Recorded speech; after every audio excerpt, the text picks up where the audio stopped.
मनुष्य का मन बहुत ही चंचल होता है और इसलिए मन में कई तरह के विचार उत्पन्न होते हैं। क्षण भर में ही व्यक्ति का मन कई चीजों को सोचने लगता है। इसलिए तो कहा जाता है कि मन को काबू करना आसान नहीं।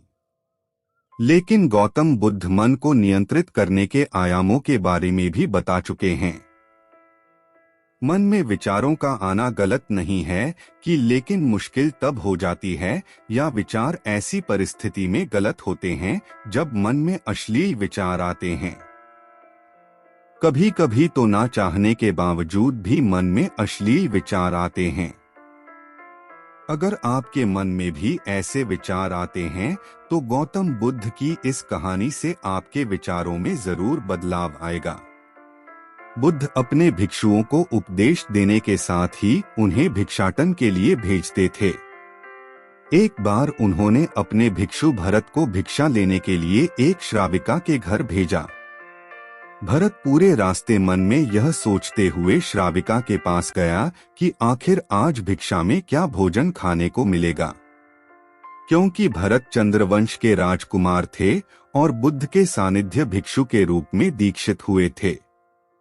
हमेशा भरत को महल में खाने के लिए स्वादिष्ट पकवान मिलते थे, लेकिन आज भिक्षा के रूप में उसे जो भी मिलेगा संतुष्ट होना पड़ेगा।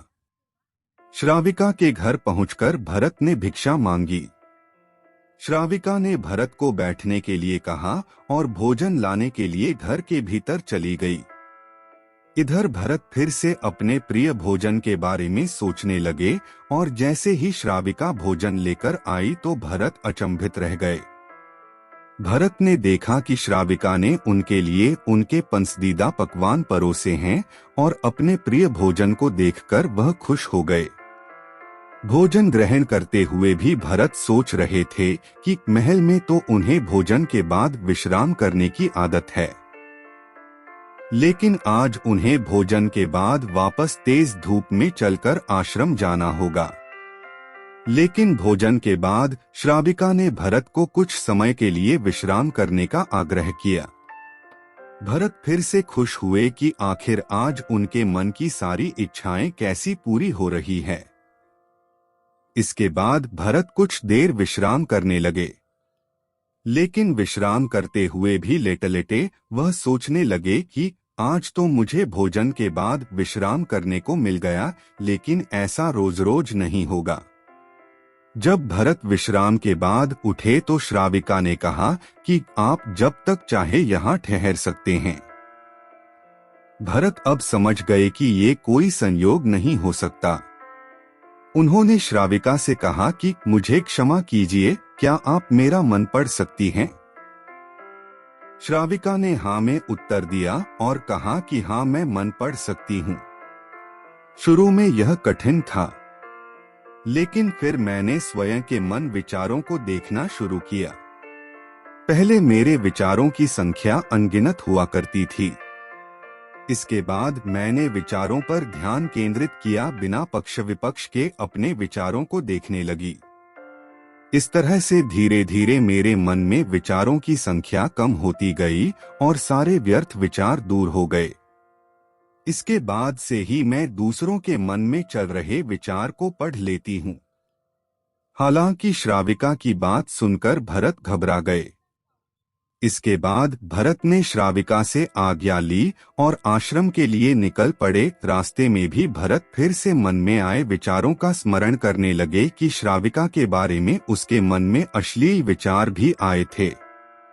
श्राविका ने उसे भी जान लिया होगा, वह मेरे बारे में क्या सोचती होगी।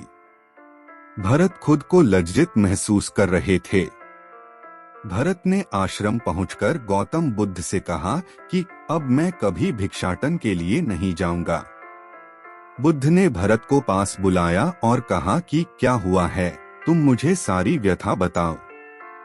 भरत ने सारी बातें बुद्ध को बताई। इसके बाद बुद्ध ने कहा कि अगले 1 हफ्ते तक तुम भिक्षाटन के लिए उसी श्राविका के घर पर जाओगे, लेकिन तुम्हें इस बात का ध्यान रखना होगा कि कल भिक्षाटन के लिए जाते हुए तुम अपने चित्त को पूरे होश में रखना, तुम्हारे भीतर क्या विचार उठे उन पर ध्यान केंद्रित करना और यह भी ध्यान रखना कि तुम्हारे मन में कौन सी वासना उठ रही है। तुम कल इन सभी चीजों को ध्यान में रखकर जाना और इसके बाद मुझे वापस आकर बताना। अगले दिन भरत भिक्षाटन के लिए गए। बुद्ध के बताए अनुसार वह पूरे रास्ते अपने होश को जागृत रखते हुए चल रहे थे। जब श्राविका का घर आया तो भरत ने भिक्षा मांगी। उसके भीतर कोई वासना नहीं थी और ना ही कोई विचार उत्पन्न हो रहे थे, क्योंकि उसने अपने मन को पूरी तरह जागृत रखा था। भरत ने भिक्षा ली और आश्रम चला गया। भरत ने बुद्ध को प्रणाम किया और कहा कि आज उसे जिस आनंद की अनुभूति हुई वह पहले कभी नहीं हुई।